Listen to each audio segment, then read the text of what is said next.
I'm standing here on that ridge, but right now, it's kind of creeping me out, to be honest.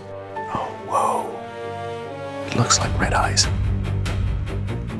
That looks like a set of eyes right there.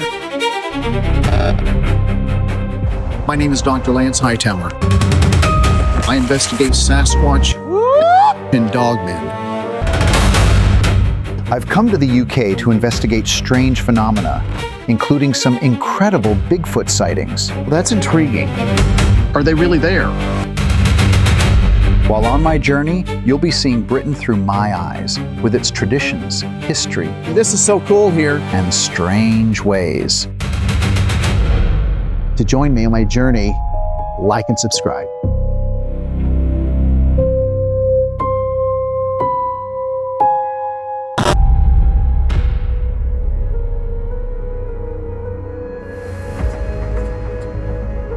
In the last video, I drove to Somerset in England to meet up with Daniel Barnett and his grandmother, who had discovered an 18-inch imprint here in the Quantock woods. I just saw something that instantly, to me, looked like a massive footprint. Finding the footprint was insane, and it was just amazing to kind of find something that was unusual here in the UK. While I was there, I also talked to his friend, Bigfoot researcher Chris Alsford. I have been interested in Bigfoot, especially since I was 11 years old, and I've traveled extensively all across Europe and across the States and Canada, trying to find the big guy. I first met Daniel when he reached out on a Facebook group looking for a Bigfoot researcher to help him with some questions and some research. So in August 2024, I finally got to see a Bigfoot in Washington State in the forest, and people asked me what it looks like and what did I see, so I decided to get a tattoo done of it. To finally see one was an absolute shock. I can't repeat what I said initially, and after that, a few minutes of utter gibberish, and I couldn't speak. I was so emotional and overcome and very close to what I expected, but so well groomed. The animal was so well groomed, and I've heard reports that they groom each other and keep each other free of termites and ticks and that sort of thing, but I was just shocked by how beautiful the hair was. Chris, this is such an interesting, creepy area. Now, I know Daniel has extracted that soil sample and the footprints.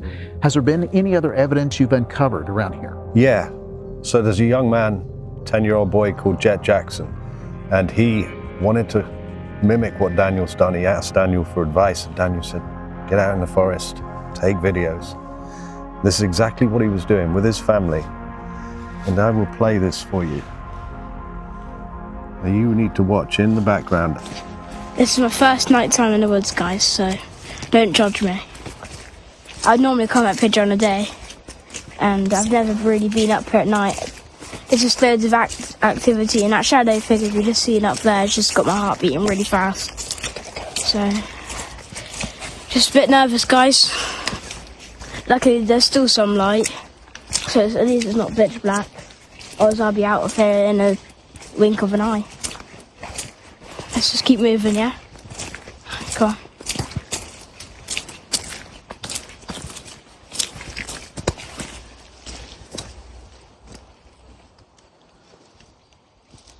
I'm actually praying to God right now to thank him that is actually still going on.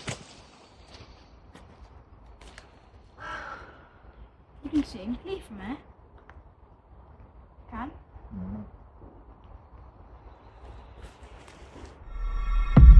Whoa! Yeah.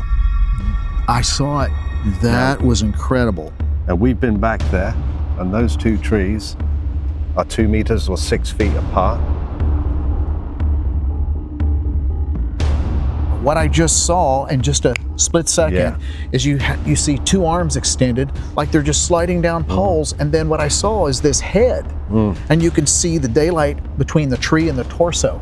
Yeah. It happens quick, but that's some of the clearest footage that honestly I've ever seen. Yeah. What's incredible to me is you have this young man goes out and makes it look easy. Yeah. I can't count how many researchers that have been doing this for years that have never caught footage like that. and by accident here. Yeah. Actually in the background. Incredible.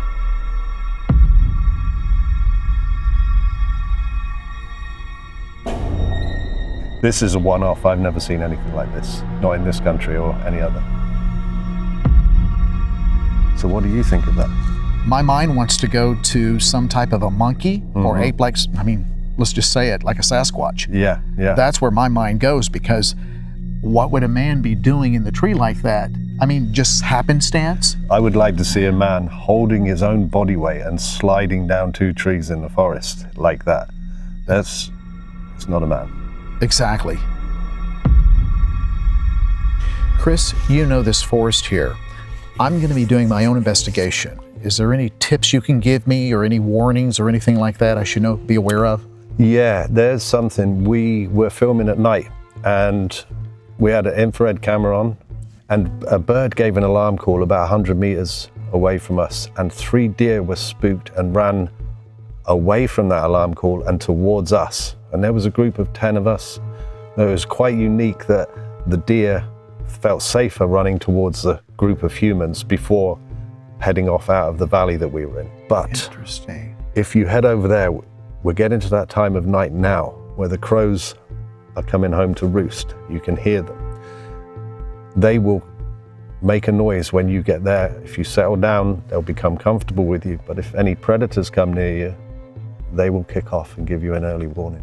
That's interesting here about the crows, because in Oklahoma, I always say the crows are like nature's alarm. Yeah. So I'm really curious to get out here tonight and investigate. And thank you so much for being here and good meeting luck, with man. me and giving me some good advice. Okay, good Thank luck. you.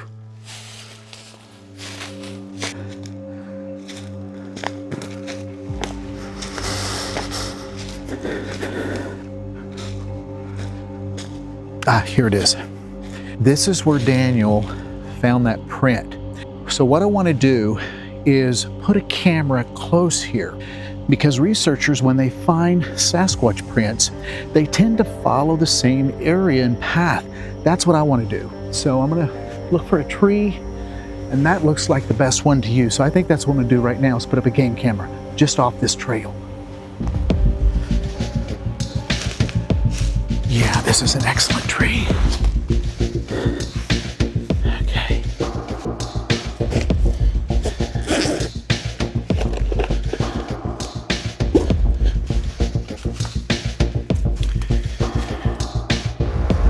Right, let's see here. Anywhere in here. So I'm gonna go right about in here.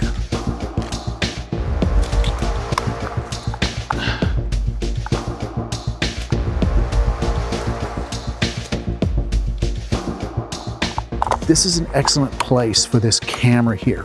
The reason why is we're not too far off this path here, and I wanted some coverage to kind of conceal this, not only from humans, but possibly from a Sasquatch. So this is a really good place to put this camera and leave it overnight. I need to turn it on.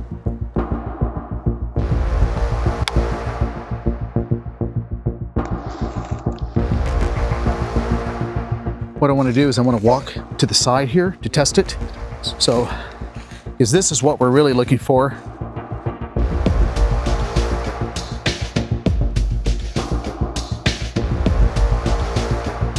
The lights.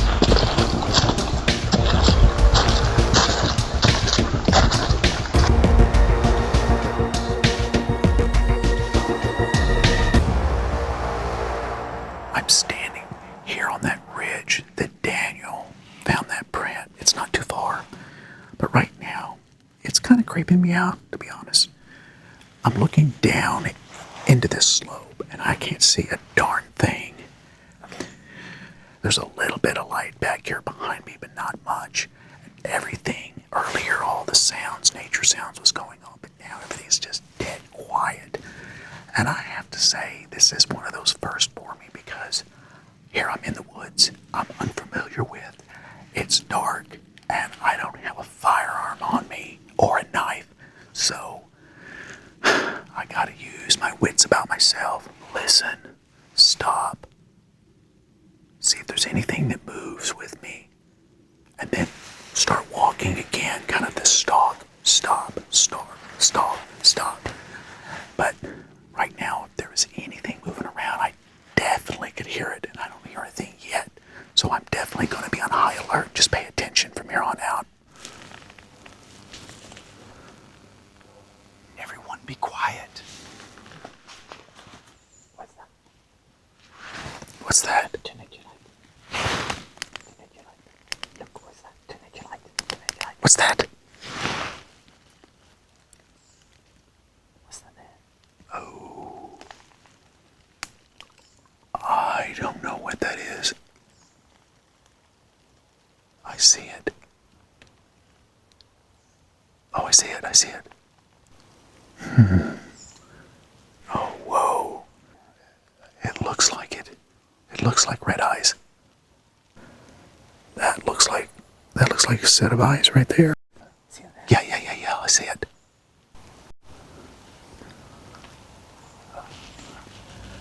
I'm trying to look down for movement, but it's so dark down there. It's gone. It's gone. There's it back. Yep. I need to get out of here.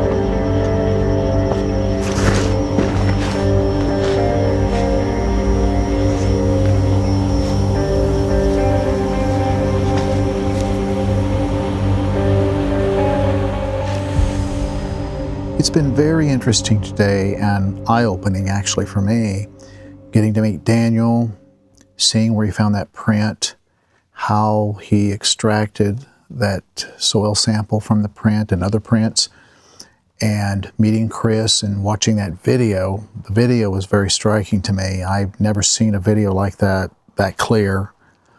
And these woods, they're honestly a bit creepy. I've been in a lot of woods back in Oklahoma, and I continue to go to other places as well. And these woods, they get dark fast. And they just have this eerie quality about them. It's hard to explain and put into words, but I'm glad I got that camera up. I'm anxious to see tomorrow if we get anything at all. So I'm glad that I'm back at the truck and ready to get out of here and see just if we catch anything tonight.